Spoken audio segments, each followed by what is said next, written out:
interesting that you said that, because that brings us to incredibly... So you couldn't have done it better yourself. Oh. We're into the next bit of bullshit now. You ready? Well, hey, I'm ready. Throw it at me. Oh, I always forget about the... Abolish the House of Lords. Thank you. I don't know if you've seen this in the news, but a big... Yes, I saw a graph, and that means I have an entitled and informed opinion. Yeah, so apparently, if you pay the Tory party £3 million, you could find yourself a place on the House of Lords. Isn't that spectacular, Lewis? You can buy your way into a democracy. Isn't that beautiful? Yeah. What a beautiful piece of democracy that is. You can just pay enough money, and then you can review the laws that govern us Forever. and You can potentially review the make laws, changes on and them. then your children, and then their children, Yeah. and then their and so forever. Is there a way to be kicked out of being a peer? Who knows? No, I mean, Oh, Jesus. you get to reinforce the system of hereditary power in this country. Isn't that amazing? Don't you think want... you should be taxed less? Get in the House of Lords, write a bill! Yeah, all you have to do is give the Tory party £3 million this week, and you'll be maybe allowed in there. I mean, there's like 800 House of Lords members or something like Fuck that. knows. I think there's 900. I think. Christ. I thought there was. I'm presuming it's about the same size as the House of Commons. Yeah. It's not that big, is it? You can't fit 900 people in there at any one time. Oh my god. Well, I just want to talk a little bit about the whole of Ireland is still represented in it. That's odd. Oh. Plus overseas, Plus overseas territories. God.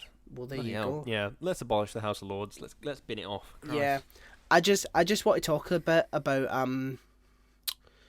the sort of arguments that are thrown when it comes to like keeping the House of Lords and keeping like the monarchy and stuff like that. Mm-hmm. I watched a really good video recently by a guy called Sean. With his wonderful accent, yes. Yeah, and he... Let's have a think about the House of Lords. He's brilliant, I love him. Hello everyone, and today we're going to be... I can't really do it. But it's important to note here that what Stefan's talking about is a process of about 500 years. Okay, I just okay, know Mrs. Tweedy, like gee. It's important to notice that what... Mr. Tweedy, why are those chickens? I will roast you and have you for dinner. You are going to be a pie. 784. Oh, well, I was close. I was 20 off. 16 off. Bloody hell, Dan. You've got one fucking job. I know. But for all the sort of, arguments that are made to keep the House of Lords, like, oh, well, they're full of people who are like experts and things.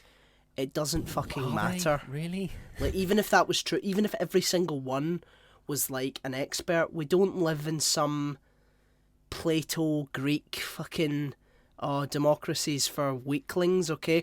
I don't want to be governed by people who I didn't fucking vote for. That is just like it's as simple as it is. Like, when people talk about the monarchy, oh, the royals bring in more money than they cost, which isn't actually true. Because it costs like 393 million to renovate Buckingham Palace. Do you know what I mean? And people just say, well, they only get paid 40 million. They don't. They get paid 80 million. But like, there's so many like caveats that come like after that. But even if all of that was true, even if they bring in so much more fucking money, the idea that you can just accidentally be born into a position of power is... It belongs in the fucking Middle Ages, okay? It does. It is not how a society should be ran, because it's not representative. It's incredibly hierarchical, and it just says, fuck you, democracy. These people who, by the accident of birth, get to tell you and I what to do, so it's absolute nonsense. It really is nonsense. It's, yeah, it's... utter bollocks. And the fact that I think in the past, since 2010, the Tories have put 33 new Lords into the House of Lords. Yeah. And other parties have done a combined total of 6, I think, or something ridiculous. It's really, really disgusting to me, the fact that you can just say, okay, well, I'm in power now, so I think we should just have... These people should just be in power in the country forever. Yeah. I believe Blair created the most Lords ever. He might have done. He Maybe wasn't done. he wasn't in my good books, and now he's even less so. Yeah. I just really loathe the idea that we can have this idea of, oh no, these people are inherently better, so they should just have access to the ruling elite of the country forever. Because the implication is, oh well, their children, by virtue of being children of these people, will just be intelligent. They will just be better. Which is, can't you see how that's inherently flawed? Absolutely. Can't you see how that's fucked? Really? Because that's essentially what you're saying with the royal family and all the rest of it, is saying, well, because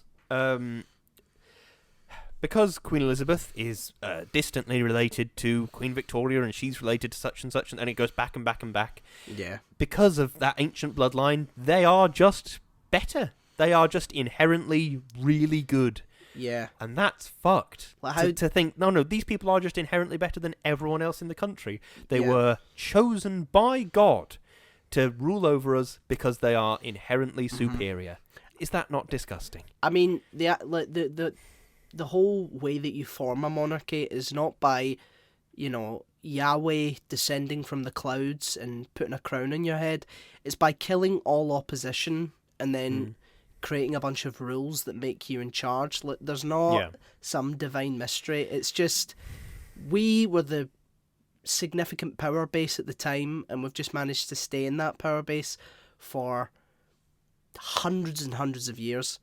But I want to read out a wee tweet by a guy called David Schneider, who says, "Vote Leave in 2016. The EU is corrupt and stuffed full of unelected politicians. Vote Leave government 2021. For just £3 million, you can become an unelected politician." So, I mean, if that doesn't, I think that sums it up pretty nicely.